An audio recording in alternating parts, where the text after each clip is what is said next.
Bem, a passagem para a qual eu gostaria de chamar a sua atenção nesta manhã se encontra aqui nessa primeira carta do apóstolo Paulo aos Coríntios, no capítulo de número 10.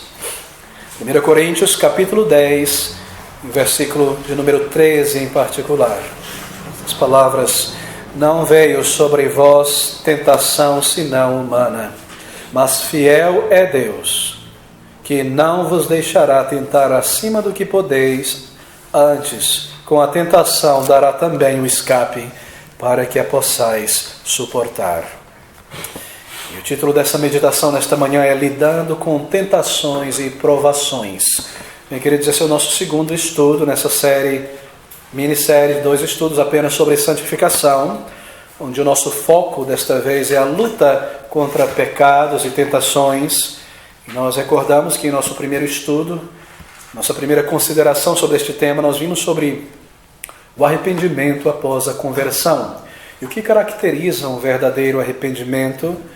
Um arrependimento sério e sincero diante de tentações ou pecados persistentes e contínuos que nos separam da comunhão com Deus, estragam a nossa santificação. Como lidar com eles? O que é um verdadeiro arrependimento em situações como essa? Mas nesse segundo estudo, ainda sobre a santificação, com foco na luta do crente contra o pecado, nós queremos considerar a postura do crente diante de tentações e provações que cruzam o nosso caminho.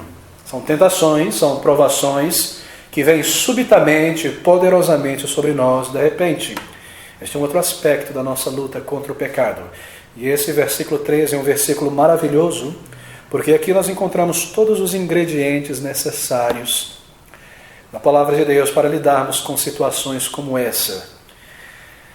As falhas, as quedas do povo de Israel ali naquela jornada no deserto são trazidas pelo apóstolo para a igreja hoje como exemplos, como ilustrações que nos ensinam como lidar com essas fortes tentações ao pecado ou grandes provações e testes que vêm sobre nós repentinamente.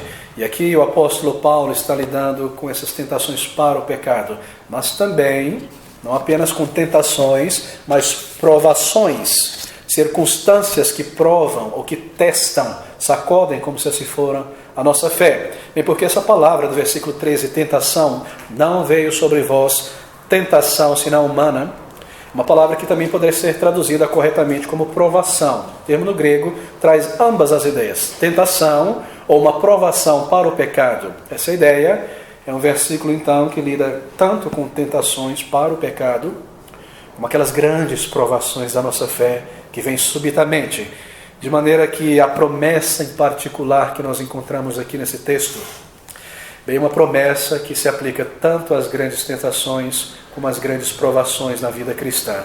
Bem, queridos, é assim que nós temos que considerar esse versículo em particular. E Paulo diz: não veio sobre vós tentação senão humana. Não veio sobre vós. É um termo muito interessante, não é? Talvez não traga toda a força do grego aqui. Sobre vós. Algo que é lançado sobre você como uma rede. De repente, no teu caminho.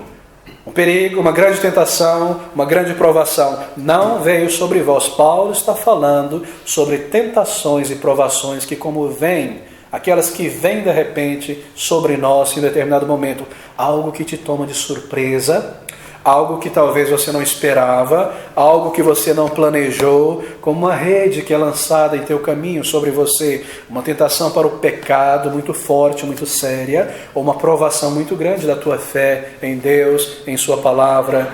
De repente, esse versículo não é sobre aqueles pecados para os quais você é vagaroso e gradativamente tentado a cometer. Aquelas coisas que você dá espaço e se permite aos poucos, coisas como aquelas que nós lidamos no primeiro estudo, pecados que tomam conta e lançam os seus tentáculos sobre nós, porque eu baixei a guarda, porque eu me deixei levar.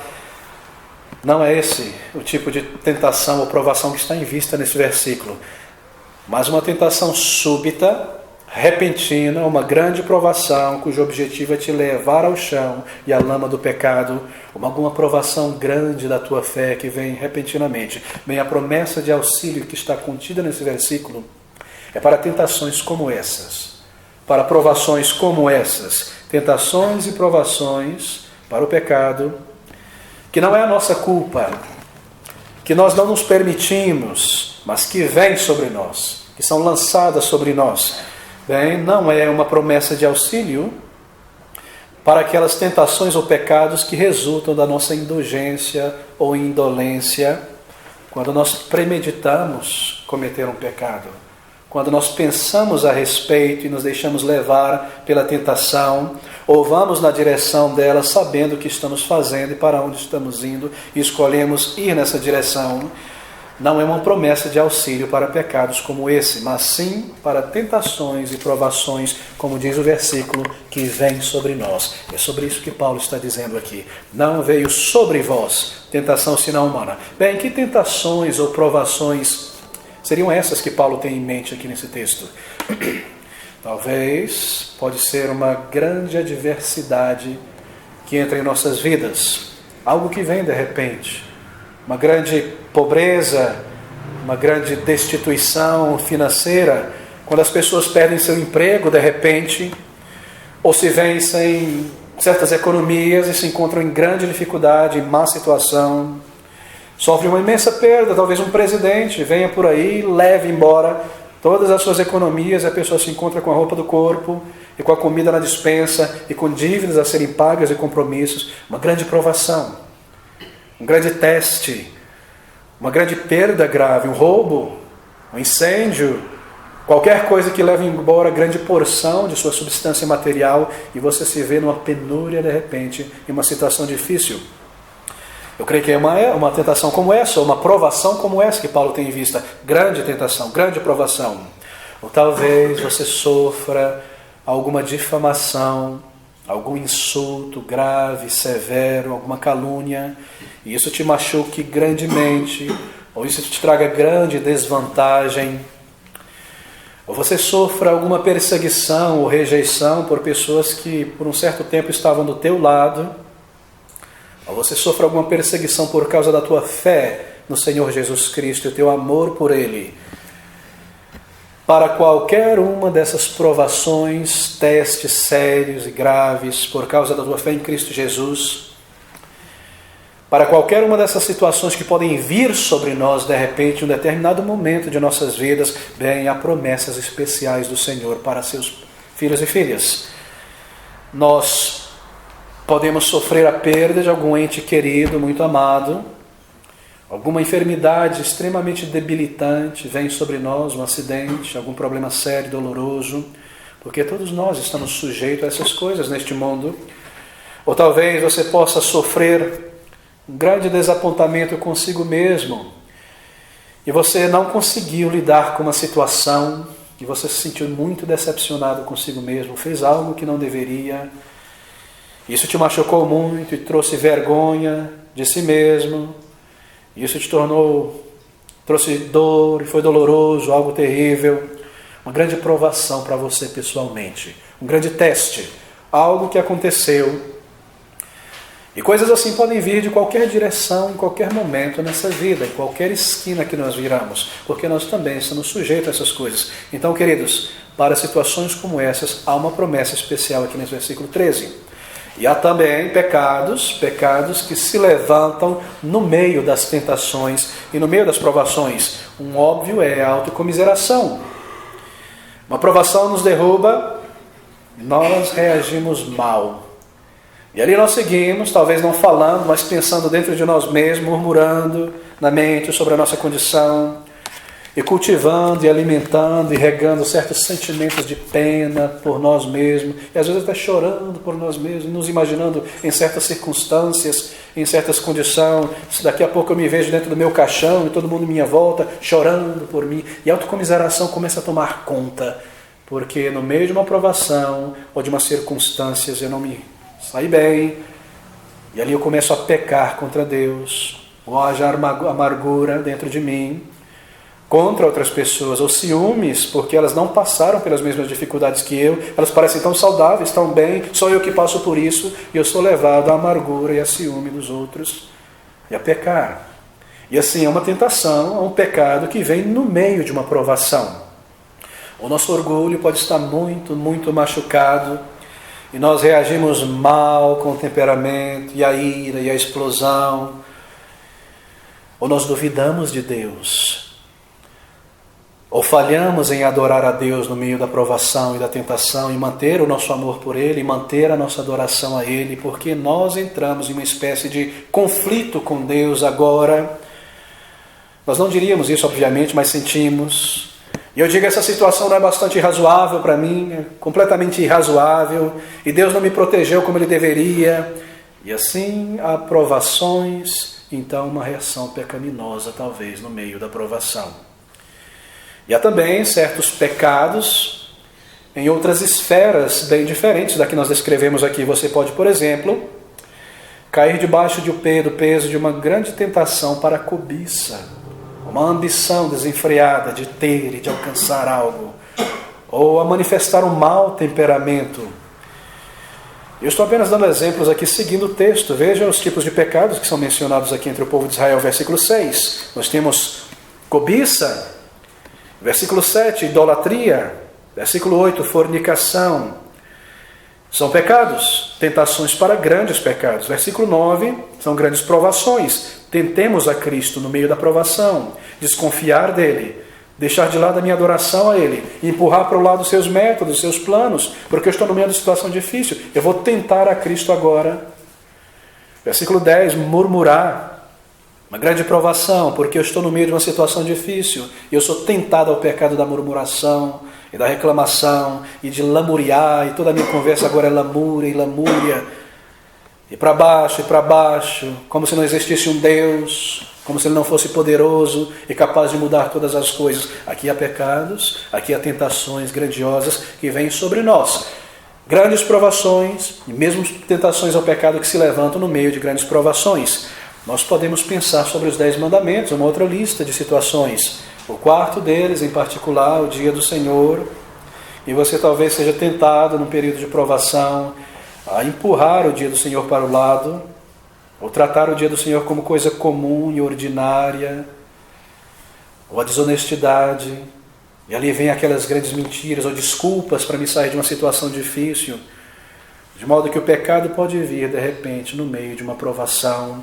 E se nós não estamos alertas, se nós baixamos a guarda e se nós relaxamos, então para o chão nós vamos e nós caímos nessa tentação. Mas aqui, queridos, está uma promessa especial para todo crente em Jesus Cristo no momento dessas grandes provações e grandes tentações para o pecado, que vem repentinamente. Esse é um texto bastante positivo. Auxílio para cada um de nós aqui, porque é uma imensa promessa do Senhor Jesus Cristo. Uma promessa a respeito de um escape. A respeito de um escape no meio da provação e no meio da tentação. Bem, eu devo repetir isso antes de nós seguirmos em frente, ainda embora eu já tenha mencionado, porque é muito importante. Nós estamos lidando aqui com a luta do crente contra o pecado, e em particular nesta manhã, no meio de provações e tentações que não são nossa culpa, que vem sobre nós. Porque essa promessa de auxílio que nos é dada nesse versículo 3, não é para pecados que nós nos permitimos gradativamente.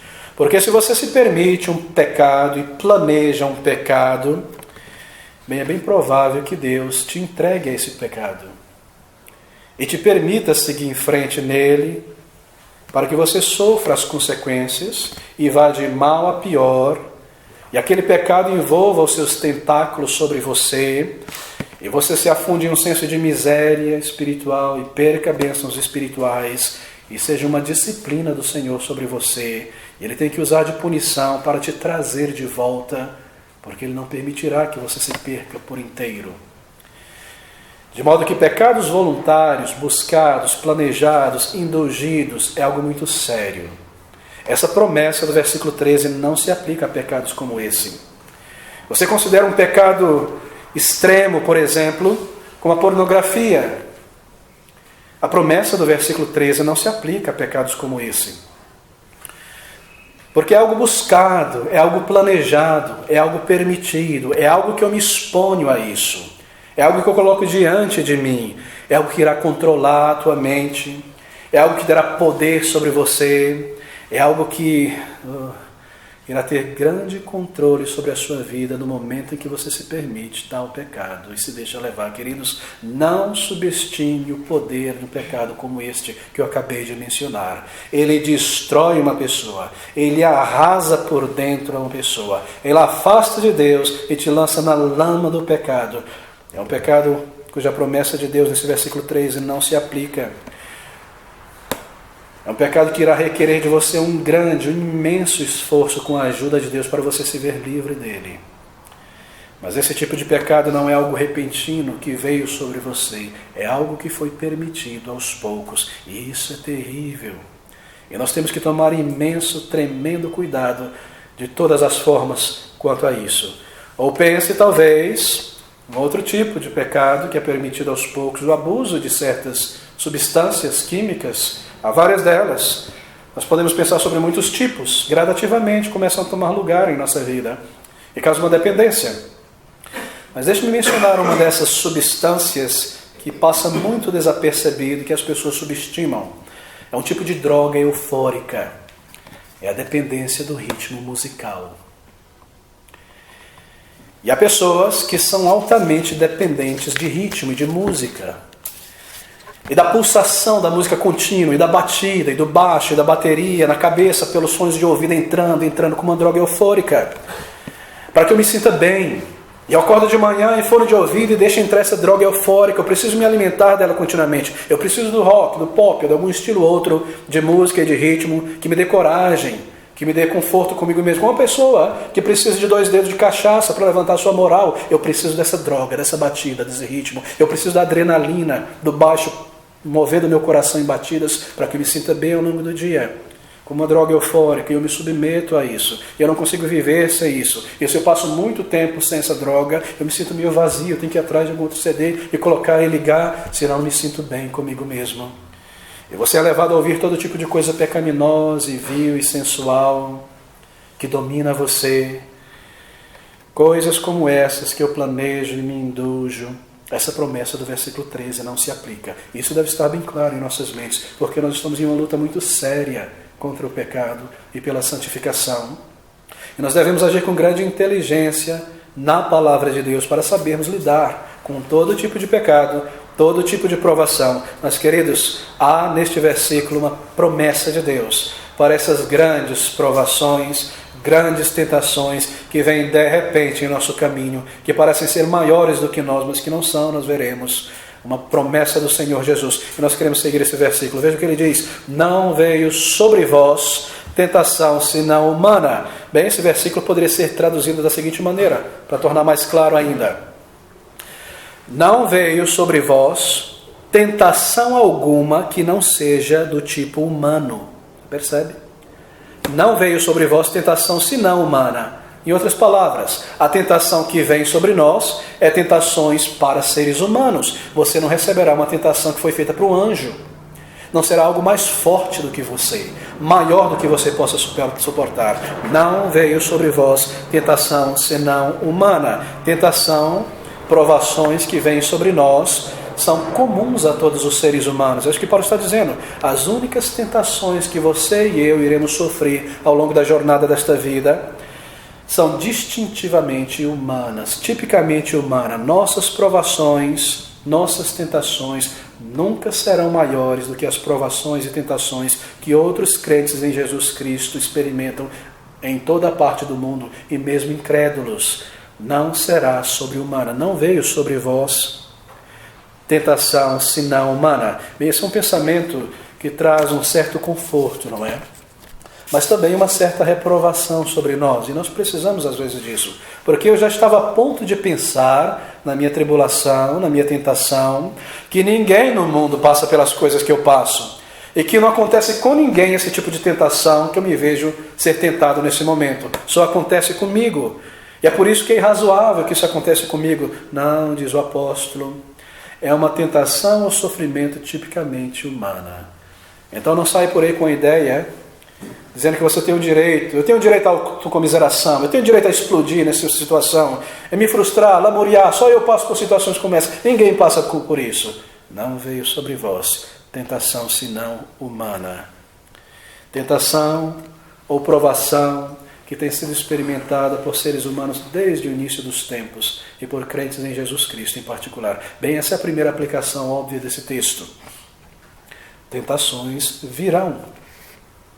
Tentações cruzarão o nosso caminho, provações cruzarão a nossa jornada, porque isso é tipicamente humano, e isso haverá de acontecer. Eu não estou dizendo que isto é humano para justificar cair na tentação, quando as pessoas dizem, errar é humano, explodir numa situação é humana. Se você estivesse no meu sapato, você agiria da mesma maneira. Se fosse você, é humano explodir, é humano errar. E se eu estou sentindo alguma dor e alguém vem me pedir um favor, eu posso xingar de volta porque eu estou numa provação. Não é para justificar dessa maneira.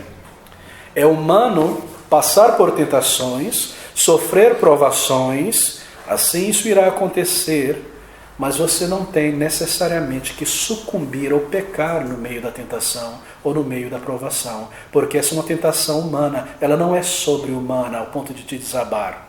Essa é a ideia. Não veio sobre vós tentação senão humana. Bem, tentações virão. E quando você se levantar amanhã para ir para o trabalho, para os estudos e cuidar dos seus afazeres, e o clima estiver frio, gostoso, e o sol brilhando, e o passarinho cantando, não diga assim mesmo, esse vai ser um dia maravilhoso, tudo vai correr bem, eu vou baixar a guarda, eu vou relaxar, eu vou seguir em frente. Não, sempre pronto, sempre com a guarda levantada.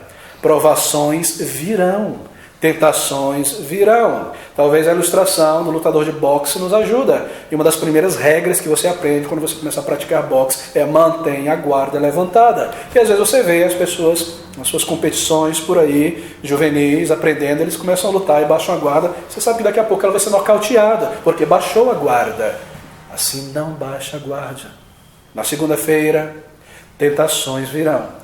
Provações súbitas virão, lançadas no teu caminho, porque esse é o objetivo de Satanás, nos derrubar, nos afastar do povo de Deus. Então, quando nos afasta, ele lida com a gente individualmente, com fortes tentações.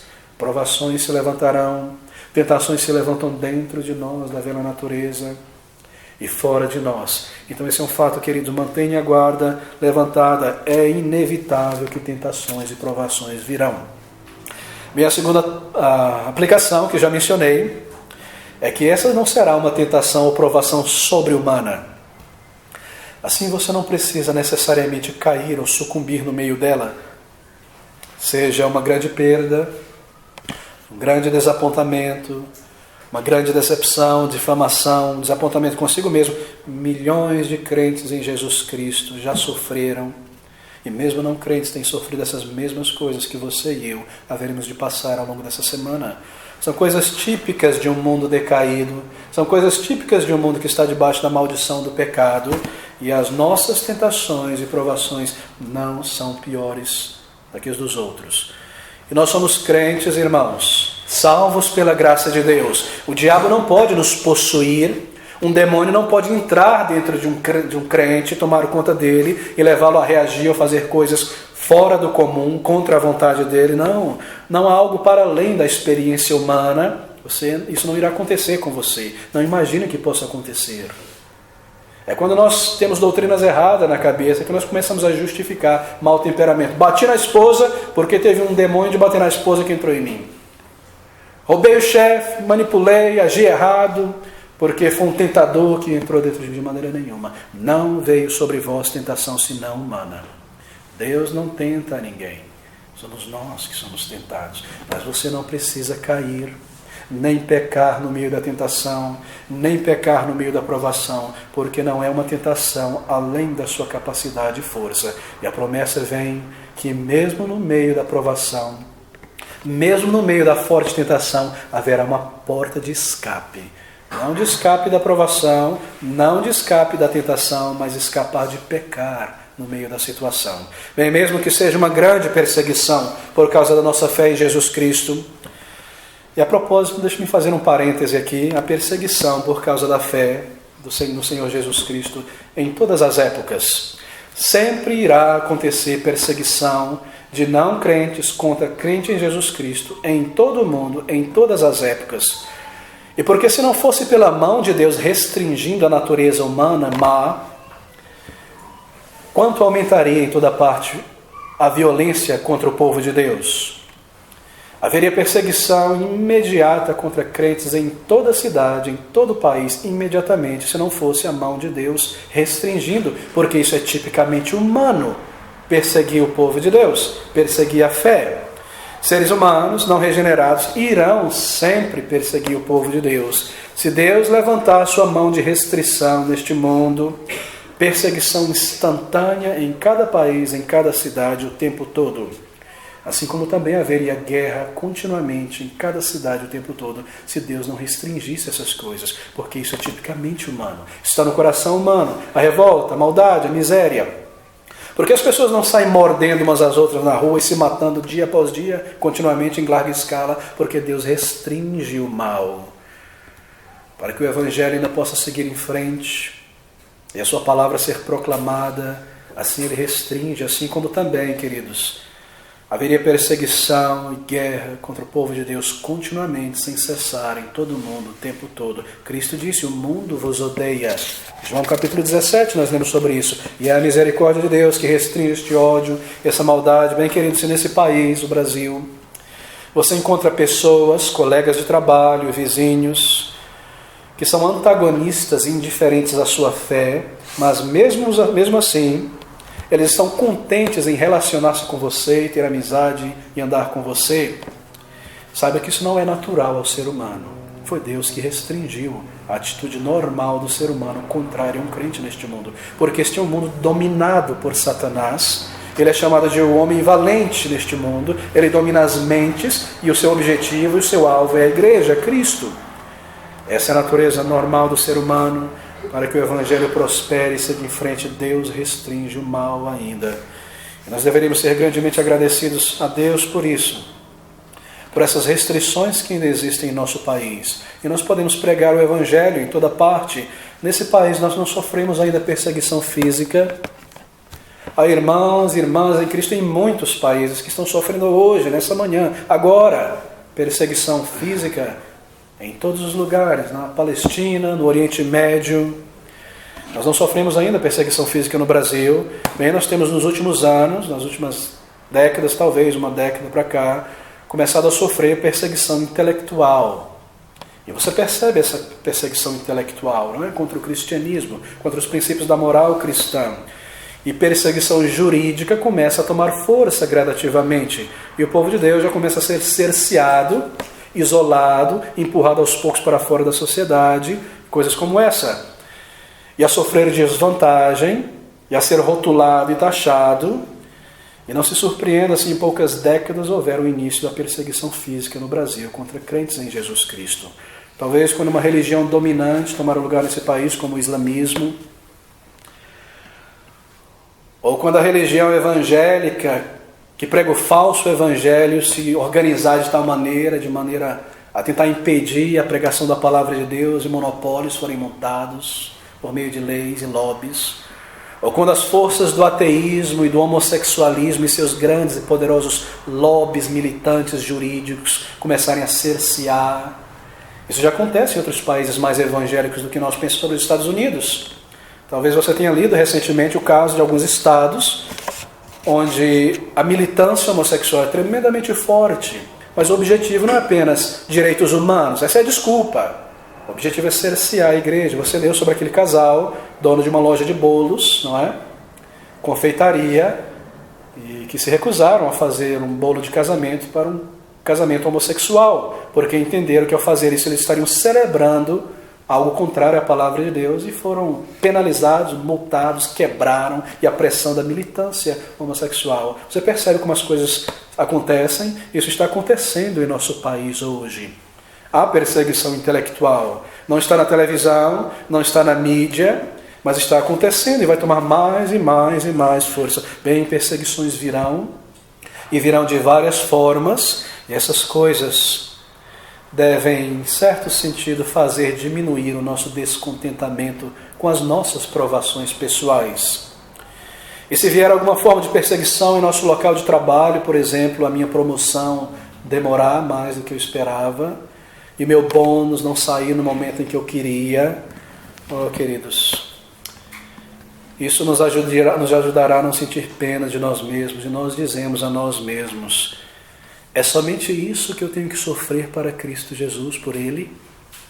Uma desvantagem como essa, um atraso na promoção ou no bônus, quando em outras partes do mundo aqueles que amam o meu Senhor estão debaixo de perseguição física e violenta. Continuamente nós lemos sobre mulheres no Paquistão que são mortas porque 2 testemunhas disseram que elas blasfemaram contra a religião. Quantas mentiras! Nós não temos isso ainda aqui. Bem, nós devemos orar por esses irmãos e agradecer a Deus porque não fomos chamados ainda a testemunhar dele em condições como essas.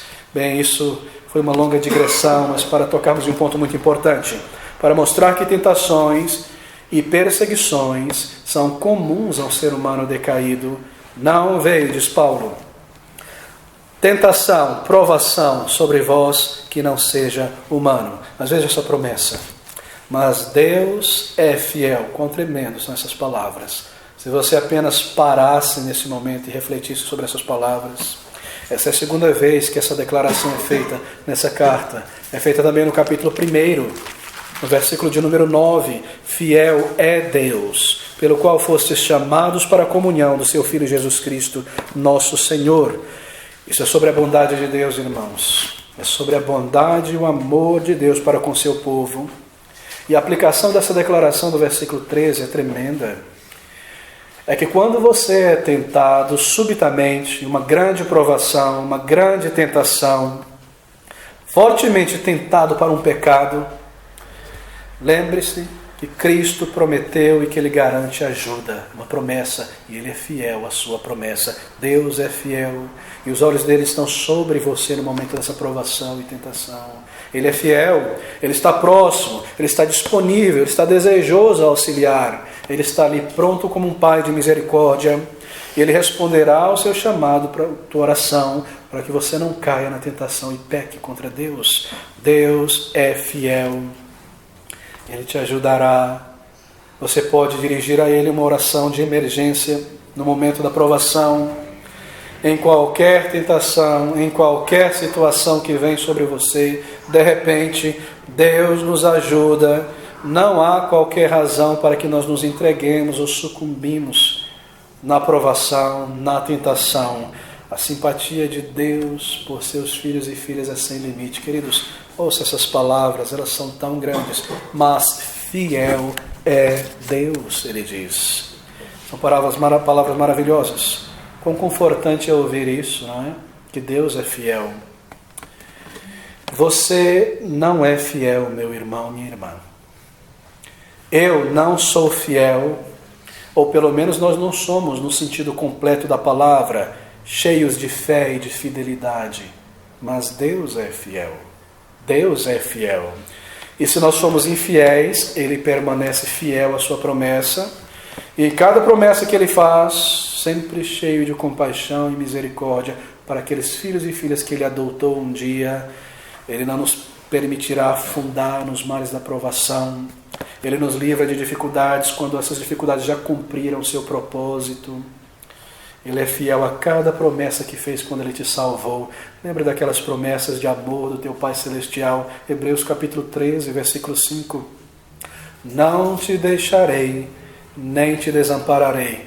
Essa é uma promessa de um Deus fiel. Foi baseada em promessas como essa que muitos crentes em Jesus Cristo, milhões deles, puderam dizer palavras como essa: o Senhor é o meu ajudador, não temerei o que me possa fazer o homem. Será que nós nos esquecemos dessas promessas de um Deus fiel? Será que você é um crente? Será que você pode abrir o diário da tua vida, em algum momento, apontar o dedo e dizer: Deus, sou infiel nesse momento comigo. Deus, sou infiel nessa situação comigo. Deus é fiel sempre. Seus amigos mais próximos talvez foram infiéis. Infiéis às promessas que fizeram a você um dia. Teus familiares, o filho, o marido, foi ingrato, decepcionou, depois de tanto esforço, tanto suor, tanto investimento, tanto tempo. Você mesmo foi fiel, e eu, as nossas promessas feitas a Deus. Quantas vezes nós decepcionamos outras pessoas? Mas foi Deus em qualquer situação injusto, ou nos tratou mal, ou infielmente, ou esqueceu de alguma promessa. Não, Deus é fiel. Mas Deus é fiel. Será que nós podemos unir os nossos testemunhos pessoais ao testemunho de bilhões de crentes em Jesus Cristo e ao de Paulo, que diz: Deus é fiel? Certamente nós podemos unir. Mesmo que você esteja enfrentando uma enfermidade dolorosa, uma grande provação material, financeira, relacionamentos parecem desmoronar no momento, pense sobre essa verdade. Deus é presente contínuo, fiel. Ele continuamente continuará sendo, deixe-me ser bem redundante, Deus é fiel, querido. Pense sobre Deus dessa maneira, como um Deus fiel. E é o desejo dele abençoar os seus filhos e filhas. E ele está presente em cada situação. Põe esse cântico em tua mente. Deus é fiel, e diga: o Senhor é o meu auxiliador, nada temerei. O Senhor é o meu pastor, nada me faltará. O Senhor é o meu ajudador, que me pode fazer um homem. Ele é fiel. Reafirme essas coisas diariamente. Traga isso diante dos teus pensamentos no momento da provação, no momento da tentação. Pense sobre você mesmo. Na pior condição humana concebível e possível,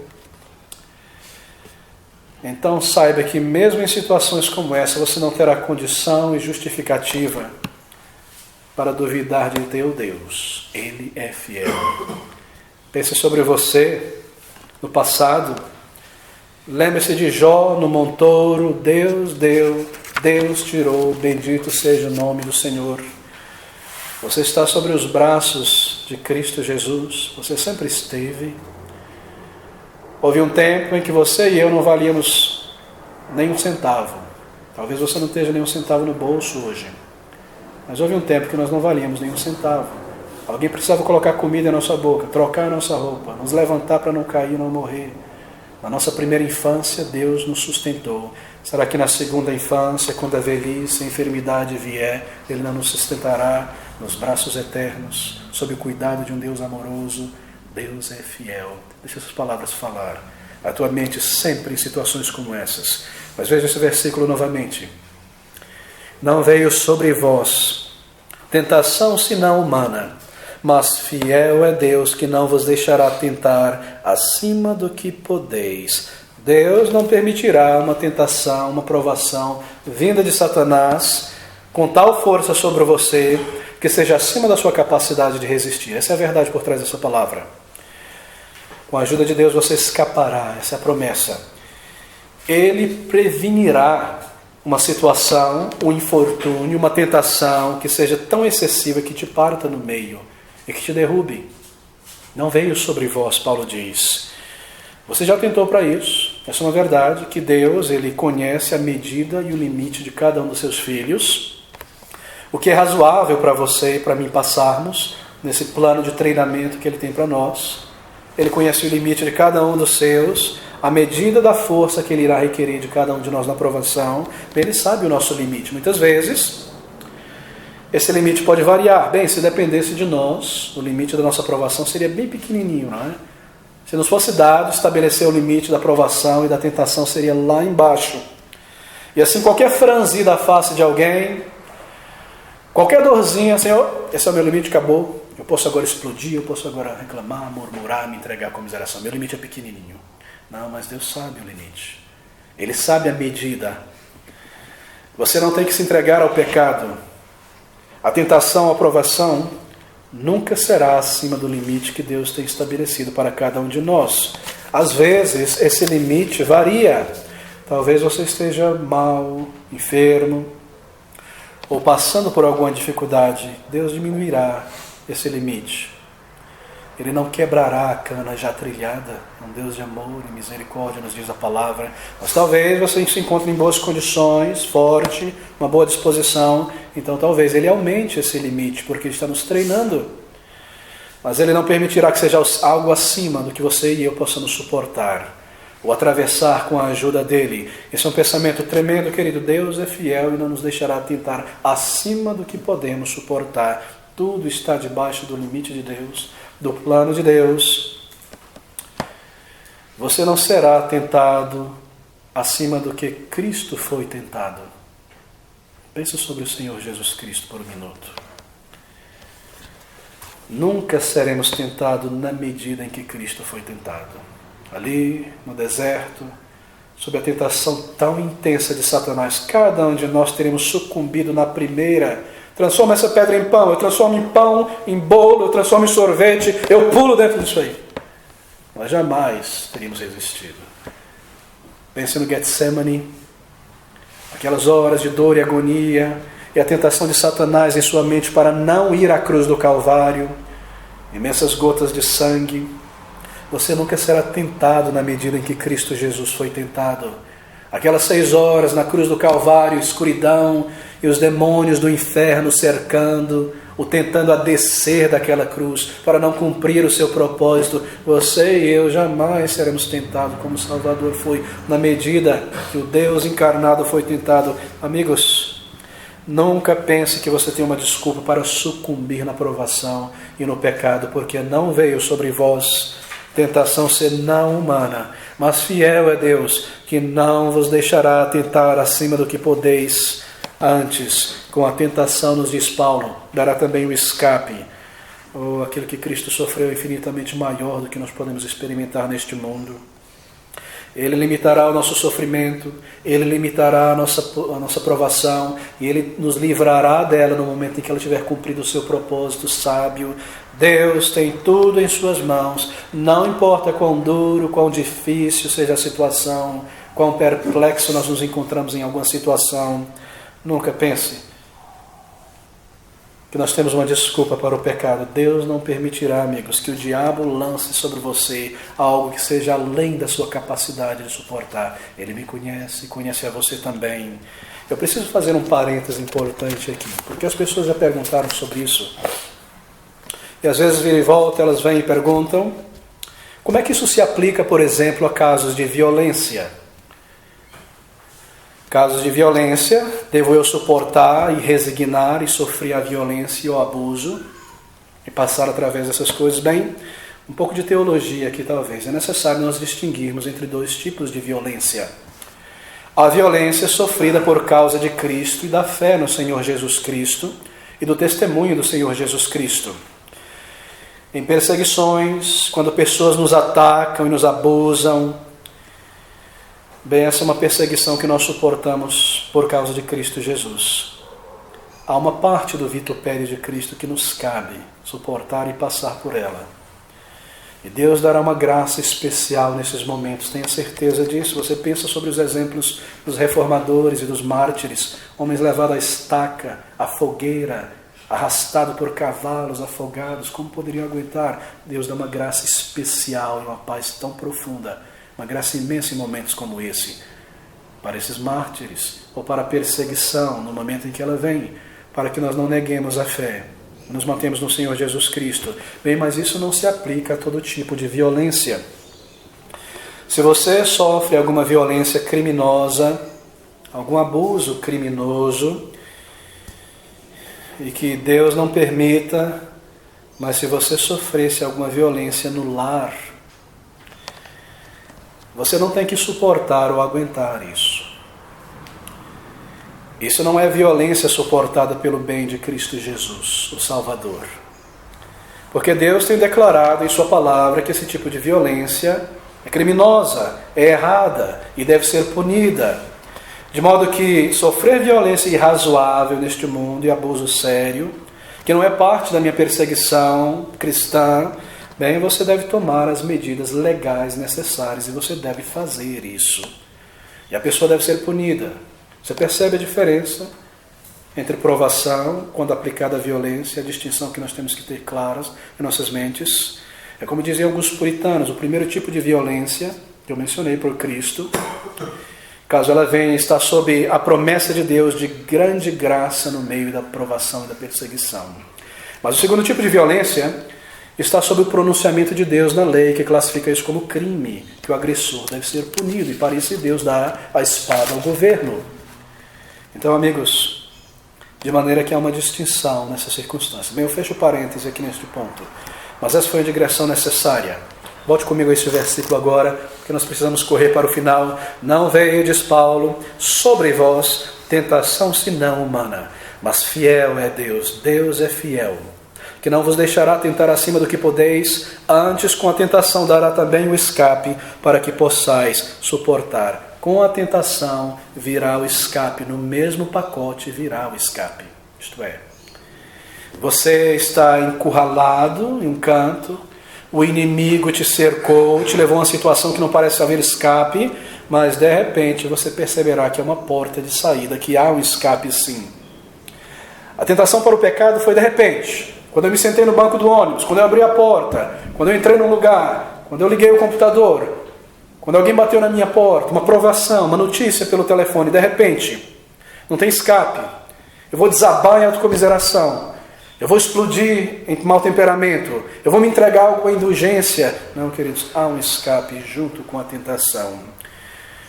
Mas antes que eu possa explicar como isso acontece, eu preciso explicar o que esse versículo não está dizendo. O texto não está dizendo que eu vou escapar completamente da provação por inteiro, sem nenhum arranhão. Que se eu orar, a provação vai desaparecer, a enfermidade vai embora, a hostilidade vai acabar imediatamente, e eu não passarei por essa provação, nem terei que experimentar nenhuma tentação. Não é isso que o versículo está dizendo. Observe com calma. O versículo está dizendo que há um escape para você durante, ao longo, no meio da tentação. Um escape para não ser esmagado pela provação. Um escape, isto é, do pecado, para que você não peque contra Deus. Durante a provação, durante a tentação, há um escape que você pode tomar rapidamente, na emergência, para sair dessa possibilidade de sucumbir à provação e à tentação. Bem, não é um versículo sobre livramento total da provação ou da tentação, embora às vezes Deus faça isso. E às vezes Ele nos livra completamente de uma situação e ela se desvanece por inteiro. Deus faz isso, para que nós não pequemos contra Ele, ou alguma coisa venha sobre nós. Bem, como nós sabemos que não é sobre isso que o versículo está dizendo? Pela maneira como o versículo está estruturado. Ele diz, Deus é fiel. O fiel é Deus, observe aí, mas fiel é Deus, que não vos deixará tentar acima do que podeis, antes, com a tentação, dará também o escape, para que não preciseis passar por tentação ou provação alguma. Não. Para que a possais suportar até o final dela. E não precisa sucumbir sobre o peso dela e pecar contra Deus no meio dela. Há um escape para você suportar e não sucumbir ao pecado. Para que possais suportar e vencer e não ter que sucumbir. Não se refere a ser livrado de ser tentado, ser liberto de provações, mas ser capacitado a passar por elas sem pecar. Há um escape do pecado no meio da tentação, por mais súbita, por mais forte que seja, e eu tenho certeza que na tua experiência cristã você já viu essas portas de escape em tentações muito sérias. Talvez você não tenha ido com emergência por ela e se permitido indulgir no pecado. E a culpa foi minha e sua. Mas sempre haverá uma porta clara, sinalizada, mesmo no escuro, aberta, com o chão movediço te levando em direção a ela. Porque Deus é fiel e maravilhoso. Você não tem que pecar contra Deus e deixar a velha natureza falar e sucumbir à autocomiseração, ao ódio, à ira e a qualquer coisa deste mundo, desta vida. Queridos, quão tremendo é o nosso Senhor. Para que escape, o Senhor provará uma porta no meio da tentação, um caminho. Quais caminhos são esses? Que portas são essas? Bem, deixe-me concluir com esses pensamentos. Primeiro, há uma porta de escape doutrinária. Oh, pastor, lá vem o Senhor. Eu achei que ia falar sobre um psicólogo cristão, alguém que me confortasse, enchesse minha bola, algum prazer, um relaxamento para me sair do meio dessa opressão e de uma provação que indulge a minha velha natureza. Uma porta doutrinária de escape. Como isso pode ser? Bem, queridos, é muito simples. Você pensa sobre as verdades de Deus, e conforme você traz essas coisas à tua mente, você é confortado nas provações. E se você não disser, eu não quero doutrina agora, eu quero comprar um pote de 2 quilos de sorvete, beber as minhas lágrimas, eu quero um psicólogo cristão, eu quero sair comprando, terapia, shopping terapia, não é? Eu quero explodir, dar vazão ao meu peito e falar, colocar para fora o que eu estou sentindo. Assim eu vou me sentir bem. Não quero doutrinas. Como me ajudará a doutrina na aprovação? Bem, muito simples. Você pensa sobre Cristo Jesus. E como Ele está no céu e intercede por você, ao escape da provação, ao escape da tentação. Você pensa sobre Ele, sobre o teu Salvador, como Ele sofreu por você, o que Ele fez por você naquela cruz. Por acaso Ele me abandonaria nesse momento, agora, tendo me salvo uma vez? Você pensa sobre a doutrina da salvação, e sobre o custo dessa salvação, e sobre as bênçãos da salvação, e você volta os teus pensamentos para fora dessa tentação e concupiscência para Cristo, e você o ama, e o adora, e você recebe grande força para não cair e sucumbir nessa tentação. E você volta os teus pensamentos de teus apetites carnais para coisas espirituais, coisas dos altos, pensa sobre a redenção, pensa sobre o futuro, a glória eterna, o retorno iminente do Senhor Jesus Cristo. E isso realmente te eleva sobre as provações e vem a você como uma porta no meio das tentações. É uma porta doutrinária. Você se lembra das doutrinas da fé, das verdades da fé. E há uma outra porta ainda também, uma outra maneira de escape para nos ajudar no meio da provação e da grande tentação. Uma porta devocional. Louve, adore, agradeça a Deus. No meio da provação, eu me vejo assim agora, Senhor, nessa condição material ou física. Eu te louvo, eu te adoro. Eu reafirmo aquelas grandes declarações do povo de Deus, ainda que Ele me mate, nele confiarei. O Senhor é a minha força, o Senhor é meu pastor. Você me louva, você está dirigindo a Ele adoração sincera e louvor. E sabe o que acontece? Isso se torna alegria e força em tua vida. É um escape da murmuração, da comiseração, do erro e do pecado. Há uma porta devocional de escape. Amigos, talvez você deseje um descarrego espiritual, como no pentecostalismo, e um toque de mágica. Você não encontrará isso na palavra de Deus. Nem grande música, e emoção, e emoção, e emoção. Mas na segunda-feira eu não sei como lidar com o meu pecado e minha tentação. Há uma porta doutrinária, há uma porta devocional, confiança no Senhor, e você afirma essas verdades diante dEle, coisas tremendas e gloriosas que Ele fez por você, que Ele está fazendo em tua vida. Pense sobre o céu, um novo céu, uma nova terra, um novo corpo, uma mente emancipada, glória com Cristo, povo de Deus que já adora Cristo, que está com Ele agora, e logo eu estarei, por trás dessa cortina, um novo céu, toda a família de Deus agora reunindo realidades espirituais. Eu trago isso à minha mente. Eu me lembro que eu não sou maior do que o meu mestre, e que ele, se ele for provado e tentado, também eu serei. Eu trago essas coisas ao meu pensamento. Eu empurro para o lado aqueles pensamentos de concupiscência, carnais. Eu me lembro de Paulo e Silas, e como ele nos calabouços, sangrando e ferido, louvando e afirmando, sabendo em quem eles têm crido. Homens como você e eu. Há um escape devocional do meio da tentação. Mas há um outro escape também de desabarmos no meio da provação. Bem, talvez você esteja sendo tentado para exteriorizar alguma cobiça. E você se vê encurralado diante de uma grande cobiça. Ou você responde a uma situação de maneira errada, sem gentileza, com ira, com mau temperamento, ou as duas coisas ao mesmo tempo. E é orgulhoso ou é desdenhoso com as pessoas por causa de alguma palavra que você ouviu, disseram contra você. Comece a detestar o pecado em você. Comece a odiar o pecado dentro de você. São coisas que os puritanos diziam continuamente. Ofereça uma violência santa contra esse pecado. Comece a desejar se ver livre como algo repugnante que você não deseja em tua vida. E conforme você pensa dessa maneira correta sobre o pecado, então você se lembra que os olhos de Cristo estão sobre você em cada provação, e que você está aqui neste mundo para viver para Ele e para representá-lo em tua atitude, em teu humor, em tuas palavras, em tua disposição, em tua escolha, em tuas decisões, em tuas promessas nesse mundo. Você se lembra que o teu Senhor te vê e te observa. Essas são portas de escape da armadilha. Apenas reflita sobre a tua posição neste mundo. Eu sou um filho de Deus, uma filha de Deus, no meio de uma geração corrupta, um embaixador de um outro reino aqui. Será que eu me entregaria a isso?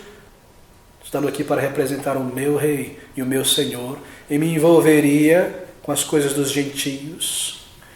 Não, eu preciso mostrar grande amor e grande compaixão por eles, e me manter limpo para Cristo, para trazer o Evangelho a cada um deles. Eu não pertenço mais a este mundo. Uma oração de emergência dirigida ao Senhor: resista, descarte a tentação. Deus te dará força, Deus te dará poder. É uma promessa dele. A palavra bíblica nesse aspecto é mortificação, é fazer morrer o pecado. Colossenses capítulo 3, mortificai, pois as paixões da carne, e são tantas elas, muitas pessoas não parecem entender o ensino bíblico sobre a tentação e provação. Imagina que você pode orar ao Senhor, Ele vai te tirar imediatamente, num passe de mágica, e você não terá que passar por provação alguma. Mas, queridos, esse não é o ensino da palavra de Deus, nem o desejo do Senhor por nós. Porque se Ele nos tirasse da provação e da tentação, os nossos músculos espirituais e emocionais seriam tão fraquinhos que qualquer pedrinha de provação nos esmagaria debaixo deles. É por isso que Ele nos treina, e o nosso caráter, Ele nos melhora e nos edifica. Você precisa resistir à provação e à tentação, e Deus te fortalecerá. Deixa eu usar uma ilustração. Você já viu aquelas bicicletas modernas que agora se vê por aí? Parece que tem um pequeno motorzinho, não é? Conectado com a barra vertical e ligado ao pneu de trás. E eu vi uma dessas recentemente. Mas você não vê um acelerador. Não é uma monareta, uma mobilete, uma coisa do tipo. É um motor conectado a uma bicicleta e não há acelerador. Mas como é que esse negócio funciona? Bem, é muito simples. Ela não fará nada por você se você não começar a pedalar. E no momento que você começar a pedalar, o motor elétrico é iniciado e te ajuda a rodar as rodas, especialmente numa ladeira. Exatamente essa é a ideia. É assim que Deus nos ajuda a resistir às tentações e às provações. Nós devemos resistir à carne, mortificar a carne, colocar para fora de nossas mentes aqueles pensamentos errados. E se nós estamos dependendo de Deus e oramos ao Senhor, Ele irá magnificar, energizar e aumentar o nosso esforço. Você começa a pedalar e o motor elétrico começa a funcionar. Essa é a ideia. É assim que o Senhor nos ajuda. Mas se não há oração, se não há resistência ao pecado, se eu planejo ir naquela direção, se eu não tomo nenhuma medida para me ver livre de certos pecados que vêm e voltam, de que maneira eu posso receber o auxílio do Senhor? Eu preciso resistir àquelas tentações especiais e provações. E Deus te ajudará a mortificá-las e a vencê-las. Ele será dado um caminho e uma porta de escape no meio delas. Antes, diz Paulo, com a tentação, dará também o escape para que possais suportar. Veja o versículo 14. Portanto, meus amados, fugi da idolatria, fuja desses pecados, dessas grandes tentações e provações. São como ídolos te chamando a abandonar o teu Deus e a buscar outras coisas. Pecados premeditados, pecados permitidos, indulgidos, coisas que virá sobre você e te levará para o chão se você permitir essas coisas. Se um crente está colocando seus olhos sobre coisa que não deveria, ajoelhe-se diante de Deus e rogue por ajuda, e faça isso mesmo que com lágrimas, porque uma vez que os tentáculos desse pecado começar a entrar na tua alma e na tua mente, amigos, rompa com isso imediatamente, aborte este pecado imediatamente. Não se coloque em situação em que você irá sucumbir, em que você se vê exposto a uma tentação. Não faça isso. Mas para aquelas grandes provações que vêm sobre nós no caminho, grandes, imensas tentações, grandes provações, bem, para essas, qualquer que seja, Deus tem um limite protetor para os seus filhos. E essas palavras são maravilhosas e nós queremos concluir com elas. Ouça novamente. Não veio sobre vós tentação senão humana, mas fiel é Deus, que não vos deixará tentar acima do que podeis. Ele tem um limite. Mas com a tentação dará também o escape, para que a possais suportar.